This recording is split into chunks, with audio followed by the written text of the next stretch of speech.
लोगोफोर गेटजा गनानै दखानाव फैनानै आराम नारें जानो नागिरदों जोंहा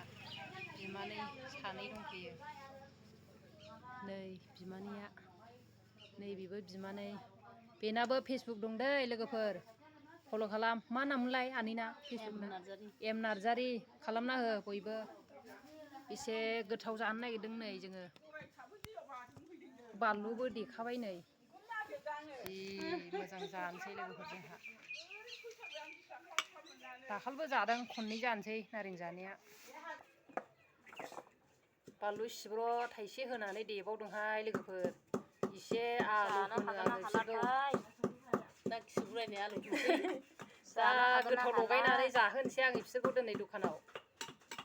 खुमब्रा जायो दा थाथ'दो नै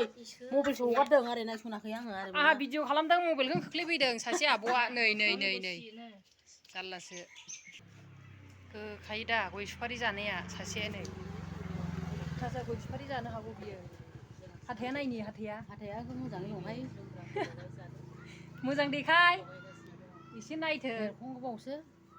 नैबे बियानैनि दखानाव लगायदों आंथ' गय सुफारिबो जाया गय माबाबो जाया गोबावसै आङो गय जायैया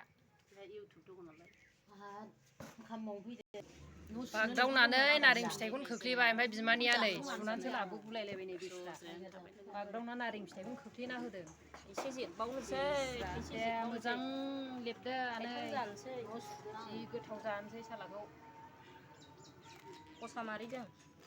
न' फुदोंहाय हायाव सैखौनो होनबाय दा खसा दाख्लैनो बिफा गिदिराव लिंहरखानाय आङो न'आवसो मैथा अमा बेदर जादों सिमिनि गोजाखा माखायनो खसा मारि न'आवसोनो न'आव जायाबा फैदो जानो न'आवसो जादों आलासि जानायाव जाफैदों होनना सोरनाबा सोंदों नामा